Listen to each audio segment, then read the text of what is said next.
আরো একবার নজর রাখবো এই মুহূর্তের বড় খবরে। 26-এর ভোটে ফের নজিরবিহীন ঘটনা। হ্যাঁ, ভোটের 48 ঘন্টা আগে যদি নাম ওঠে তাহলে তালিকায় সে নাম থাকবে।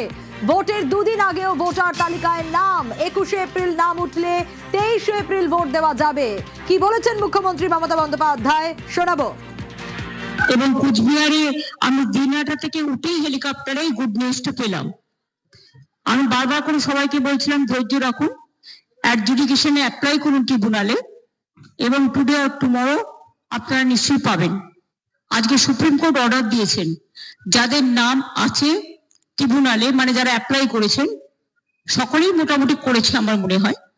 তো সেখানে ফার্স্ট ফেজের ভোটার লিস্ট ওরা ডিক্লেয়ার করবে, সাপ্লিমেন্টারি লিস্ট 21 তারিখে, 23 তারিখের আগে। ওটা পেয়ে গেলে আমাদের বুথের সমস্ত কর্মীদের বলবো, আমাদের লিডারদের বিভিন্ন জায়গায়, যে তারা যেন রাতের মধ্যে ভোটার স্লিপ তৈরি করে বাড়ি বাড়ি পৌঁছে দেয়, যাতে ওরা ভোট দিতে পারে যাদের নাম বাদ দিয়েছিল।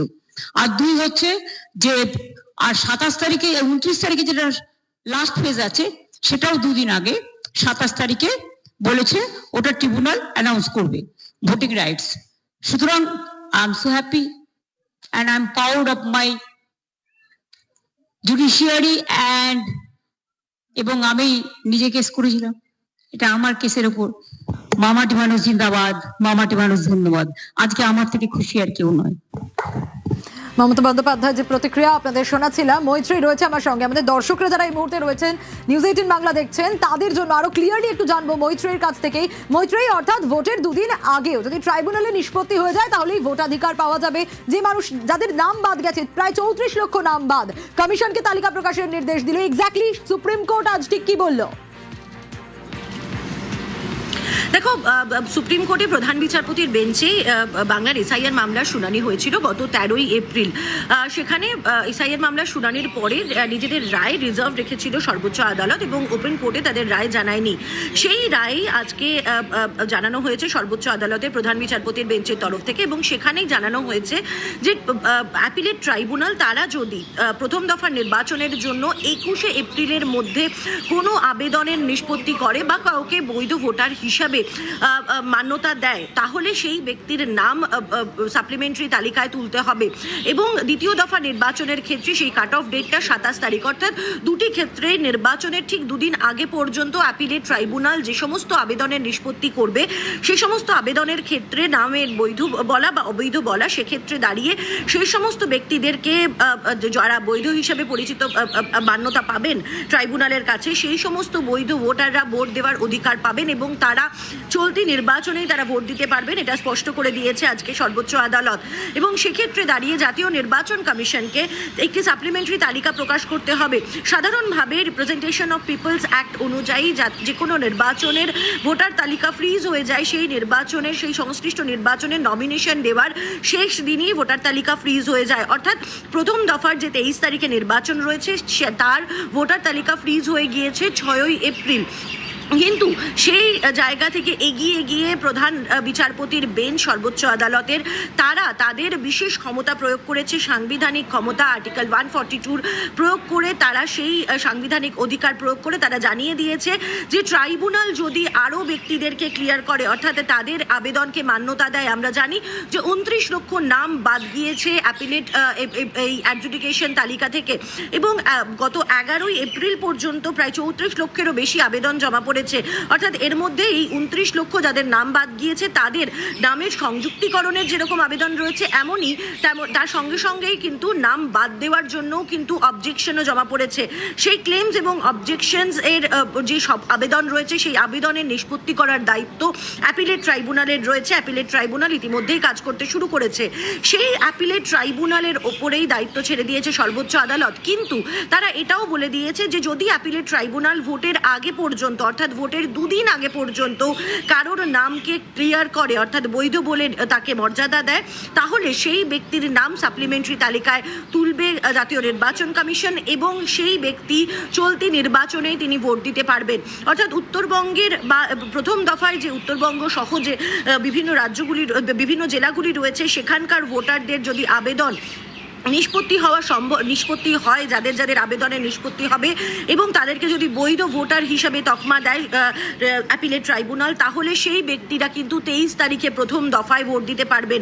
এটা একটা বড় সড় স্বস্তির জায়গা, তার কারণ আবেদনকারীদের তরফ থেকে এসআইআর এর যারা মূল মামলাকারী, সে তৃণমূলের মমতা বন্দ্যোপাধ্যায় হোক বা ডেরেক ওব্রায়েন হোক কিংবা মোস্তারি বানু হোক, তাদের প্রত্যেকের তরফ থেকে কিন্তু বারবার এই আবেদনই তোলা হয়েছিল যে যারা আবেদন করেছেন, যাদের নাম বাদ গিয়েছে, এই যে 29 লক্ষ নাম বাদ গিয়েছে, সেই সমস্ত মানুষরা তারা আবেদন করে রয়েছেন, ট্রাইব্যুনাল কাজ শুরু করেনি, ফলে তাদের মধ্যে যারা বৈধ ভোটার আছে তাদের অধিকারকে খর্ব করা হচ্ছে এবং সেই জায়গা থেকে নিজের বিশেষ ক্ষমতা প্রয়োগ করেছে সর্বোচ্চ আদালত এবং তাদের সেই অধিকার প্রতিষ্ঠা করার ক্ষেত্রে এক ধাপ এগিয়ে নিয়ে গেছে। এবং এটা কিন্তু ঐতিহাসিক এবং নজিরবিহীন পদক্ষেপ সর্বোচ্চ আদালতের পক্ষ থেকে, কারণ এর আগে কখনো নির্বাচনের মাত্র 2 দিন আগে ভোটার তালিকায় সাপ্লিমেন্টারি দাম যোগ হয়েছে এরকম নজির কিন্তু নেই ভারতের ইতিহাসে। সেই ঘটনাই ঘটতে চলেছে। সর্বোচ্চ আদালত বাংলার পশ্চিমবঙ্গে নির্বাচনের ক্ষেত্রে সেই নির্দেশই দিয়েছে এবং এটাকে গিয়ে কোথাও একটা যারা মামলাকারীরা রয়েছেন তারা কিন্তু নিজেদের জয় হিসেবেই দেখছেন, তার কারণ তারা যে আবেদন করেছিলেন সেই আবেদনকেই কোথাও গিয়ে একটা মান্যতা দিল সর্বোচ্চ আদালত।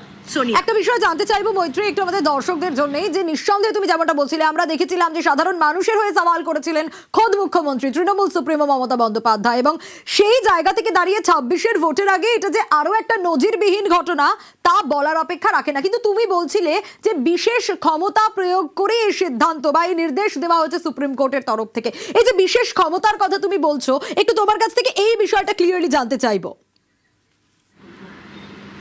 দেখো, সর্বোচ্চ আদালতের হাতে বেশ কিছু বিশেষ ক্ষমতা রয়েছে, তার মধ্যে আর্টিকেল 142 বা জাস্টিস এস্টাবলিশ করার, অর্থাৎ সার্বিক বিচার প্রতিষ্ঠা করা, সেটার অধিকার রয়েছে। আর্টিকেল 142 বলে যে সার্বিক বিচার যেখানে করার দরকার রয়েছে সেই অধিকার দেওয়ার বা সেই সার্বিক বিচার করার অধিকার বা এখতিয়ার সর্বোচ্চ আদালতের রয়েছে এবং সেই ক্ষমতা কিন্তু সমস্ত ক্ষমতাকে সুপারসিড করে দেয়, অন্যান্য সমস্ত ধারা বা সমস্ত ক্ষমতাকে সুপারসিড করে সর্বোচ্চ আদালতের হাতে এই ক্ষমতা রয়েছে যে তারা যদি মনে করেন যে কোথাও অবিচার হচ্ছে, তাহলে সেখানে আলটিমেট জাস্টিসকে এস্টাবলিশ করার জন্য বা চূড়ান্ত বিচারকে এস্টাবলিশ করার জন্য তারা এই আর্টিকেল 142-কে ইনভোক করতে পারে।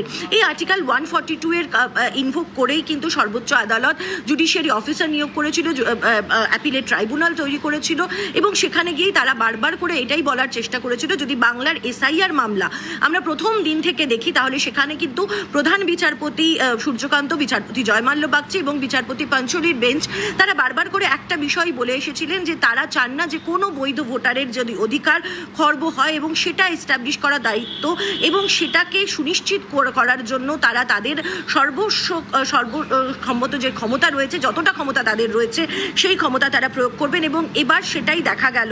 তার কারণ কোথাও গিয়ে প্রধান বিচারপতির বেঞ্চও তারা মনে করেছেন এই যে 29 লক্ষ মানুষের নাম বাদ গিয়েছে এবং এই যে 34 লক্ষ আবেদন জমা পড়েছে তার মধ্যে নিশ্চয়ই বৈধ ভোটার থাকবেন এবং এই যে যারা বৈধ ভোটার রয়েছেন তাদের ভোট দেওয়ার যে অধিকার রয়েছে সেই অধিকার যাতে কোনোভাবে খর্ব না হয়, সেই কারণেই আর্টিকেল 142-কে ইনভোক করা হয়েছে সর্বোচ্চ আদালতের তরফ থেকে এবং আর্টিকেল 142-র এই বিশেষ ক্ষমতা প্রয়োগ করে এই নির্দেশ জাতীয় নির্বাচন কমিশনকে দিয়েছে, যেখানে ভোটাররা নির্বাচনের 2 দিন আগে পর্যন্ত যদি তাদের নাম ক্লিয়ার করে অ্যাপিলেট ট্রাইব্যুনাল, তাহলে তারা ভোট দিতে পারবেন এবং তাদের নাম সাপ্লিমেন্টারি তালিকায় যুক্ত করা হবে এবং তারা সেই তারপরের 2 দিন বাদের যে নির্বাচন সেখানে তারা ভোট দিতে পারবেন। সোনিয়া, বেশ মৈত্রেয়ীর সঙ্গে থাকো এবং 26-এর ভোটের আগে আবারও নজিরবিহীন ঘটনা, ভোটের 48 ঘন্টা আগেও নাম উঠতে পারে তালিকায়। আর এই ঘটনাকে বা সুপ্রিম কোর্টের এই নির্দেশকে কিভাবে দেখছে তৃণমূল, কি রিয়াকশন তাদের শোনাবো। যেটা পরিষ্কার যে 21 তারিখ পর্যন্ত যত অ্যাপিল ডিসাইড হবে, যদি ইনক্লুশন হয় সেগুলো অ্যাড হবে এবং ওপাশে হচ্ছে 27 তারিখ সেকেন্ড ফেজে যতগুলো অ্যাপিল অ্যালাউ করবে যাদের নাম, তাদের নাম ইনক্লুড হবে। অতএব আমরা যা চেয়েছিলাম তা সেটা হলো। নিঃসন্দেহে পশ্চিমবঙ্গের ক্ষেত্রে যেভাবে লজিক্যাল ডিসক্রিপেন্সির নাম করে যেভাবে ভোটারের নাম কাটা হয়েছে, তো বেনজির। ইতিমধ্যেই আমরা যোগাযোগ করতে পেরেছি বিজেপি নেতা দেবজিৎ সরকার রয়েছেন আমার সঙ্গে। নিউজ 18 বাংলায় আপনাকে স্বাগত জানাবো। স্টুডিও থেকে সোনিয়া কথা বলছিলাম। কল্যাণ বন্দ্যোপাধ্যায়ের যে বক্তব্য সেটাও শোনাচ্ছিলাম, এবং 26-এর ভোটের আগে এরকম একটা নজিরবিহীন ঘটনা যে দুদিন আগেও যদি নাম ওঠে, ট্রাইব্যুনাল যদি দেখে, তাহলে সেক্ষেত্রে ভোটে নাম উঠবে। কিভাবে দেখছেন? কারণ তৃণমূলের তরফ থেকেও বলা হচ্ছে যে তারা যা চেয়েছিল সেটা হলো আলটিমেটলি।